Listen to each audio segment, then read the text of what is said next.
ডিমের ভিতরে 1.5 কাপ দুধ দিয়ে তৈরি করে ফেলুন হালুয়া, যা খেলে পাবেন ভরপুর পুষ্টি। আর যাদের আছে হাঁটু ব্যথা, মাজা ব্যথা, তাদের তো আর চিন্তাই নেই, নিমেষে হয়ে যাবে ঠিক। ডিমের হালুয়ার নাম শুনে ভাবছেন যে ডিমের গন্ধ করবে? এমন কিছুই হবে না, এই ডাউটও আমি ক্লিয়ার করে দিব। মাত্র 10 মিনিটে তৈরি হয় টিপস সহ, চলুন দেখে নেই। আসসালামু আলাইকুম, আপনারা দেখছেন আইরিন হোম কিচেন। আজকে আমার রেসিপি ডিমের হালুয়া। তার জন্য প্রথমে একটি নিয়ে নিলাম সুন্দর একটি ফ্রাই প্যান।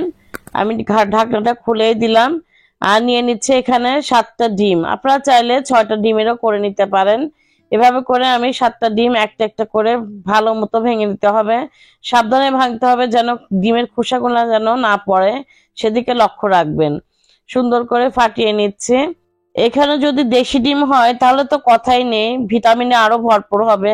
কিন্তু দেশি ডিম না দিয়ে আমি ফার্মের ডিমটাই অ্যাড করলাম। আপনারা চাইলে দেশি ডিম দিয়েও করে নিতে পারেন। দেখুন কথার ফাঁকে ফাঁকে কিন্তু আমার ডিমগুলো সব প্রায় ভাঙাই হয়ে গেল। আর এখানে আমি ডিম ভেঙে তারপরে দেখিয়ে দিচ্ছি।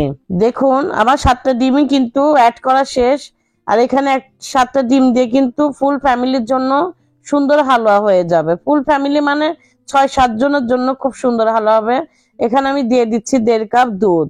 এর চেয়ে বেশি দিতে হবে না, 1.5 কাপ দুধ হলেই হবে। আর এটা একটু ফুল ফ্যাট দুধ দিয়ে নিয়েছি, আমি প্যাকেটের লিকুইড দুধটা নিয়েছি। আর এখানে দিয়ে দিচ্ছি 1 কাপ চিনি।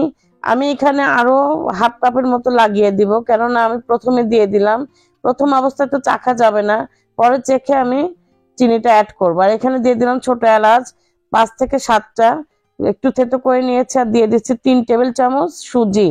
আর দিয়ে দিলাম একটু কালার করার জন্য ফুড কালার, এটা জর্দার রং। আপনারা এটা জর্দার রং কিন্তু হলুদ কালার, কারণ ডিমের কুসুম হলুদ, এই কারণে কিন্তু আমি হলুদ কালারটাই অ্যাড করে দিলাম।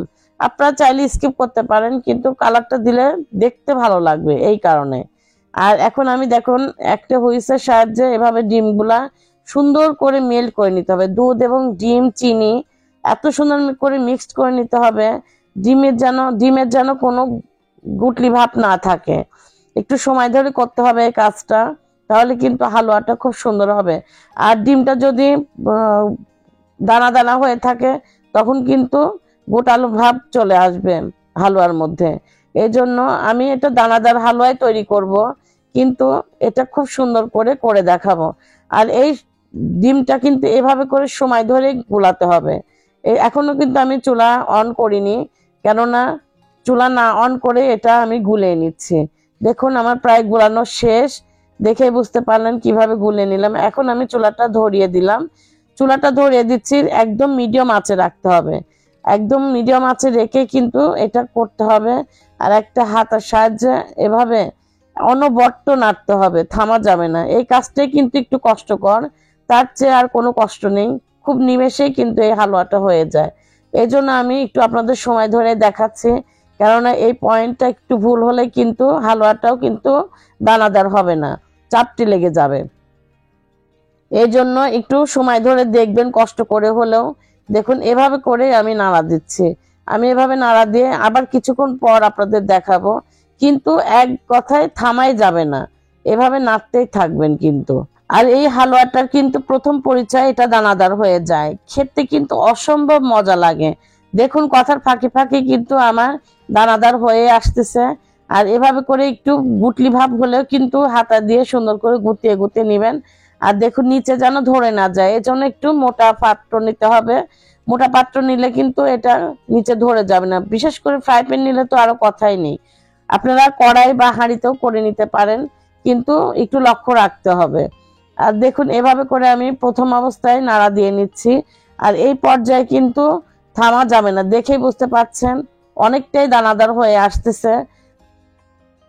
এই পর্যায়ে আপনারা একটু চিনিটা চেখে নিতে পারেন, কারণ আমি এই পর্যায়ে চিনিটা চেখে নিয়েছি। নেওয়ার পর আমি হাফ কাপ আরো চিনি অ্যাড করে দিয়েছি।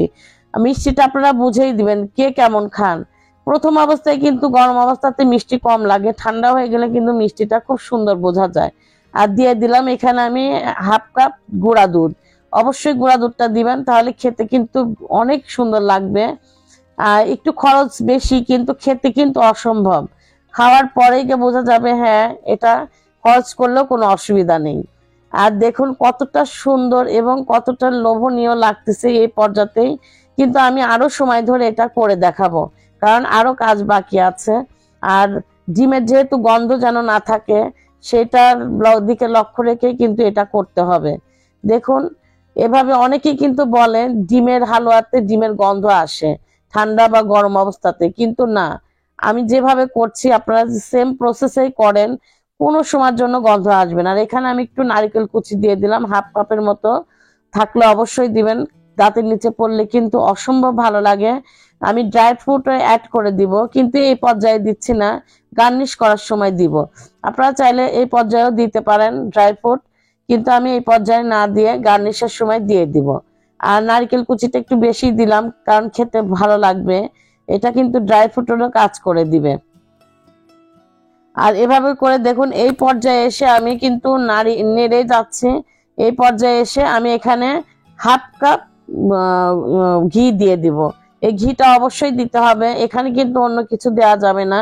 এই হাফ কাপ ঘি আমি কিন্তু এই হালুয়াটার মধ্যে দিয়ে দিলাম। এই ঘি দিয়েই কিন্তু হালুয়াটা ভাজতে হবে, তাহলে কিন্তু একদম ডিমের গন্ধ থাকবে না, দেখে বুঝতে পারছেন। আর দেশি ঘি হলে তো কথাই নেই, আমি কিন্তু এটা দেশি ঘি দিয়েই করলাম, আপনারা চাইলে যে কোনো ঘি দিয়েই করে নিতে পারেন। আর দেখুন এভাবে করে আমি এখন দেখুন ঘি দেওয়ার কারণে কিন্তু প্যান থেকে ছাড়িয়ে আসতেছে, দেখে বুঝতে পাচ্ছেন। কিন্তু এখনো কিন্তু আমার এই হালুয়াটা কমপ্লিট হয়নি, আরো কিছুক্ষণ সময় লাগবে। এখন কিন্তু পানি ছুটে আসবে, দেখে বুঝতে পাচ্ছেন এখনো কিন্তু একটু চিপচিপা ভাব দেখা যাচ্ছে, কিন্তু না, এটা একটু সময় ধরে ভাজতে হবে। তাহলে দেখতে দেখতে দেখুন একদম ঘন হয়ে আসতেছে, এটাই কিন্তু পুরোপুরি টিপস। আর দেখুন এভাবে করে কিন্তু ফ্রাই প্যান ছেড়ে আসতেছে, সাইড থেকে কিন্তু ঘিটা দেখা যাচ্ছে। আর আপনারা ফ্রাই প্যান নিলে অবশ্যই কাঠের খুন্তি নিয়ে নেওয়ার চেষ্টা করবেন, যাদের নেই তারা কিন্তু চেষ্টা করবেন একটু প্লাস্টিক বা কাঠের যে কোনো কিছু দিয়ে কিন্তু এই ফ্রাই প্যানটা নাড়া দিবেন। খুন্তি দিয়ে করলে কিন্তু ফ্রাই প্যানের ক্ষতি হয়, সেদিকে লক্ষ্য রাখবেন। দেখুন আমার কিন্তু প্রায় হয়ে গেছে, একদম ঘড়ি ধরে 10 মিনিটের মধ্যেই কিন্তু এই হালুয়াটা তৈরি হয়ে গেল। বলতে আমি ভুলে গেছিলাম, প্রথমে যে দুধটা নিয়েছি সেটা কিন্তু বলক দিয়ে নিয়ে ঠান্ডা করে নিয়েছি, অবশ্যই এই কাজটা করবেন।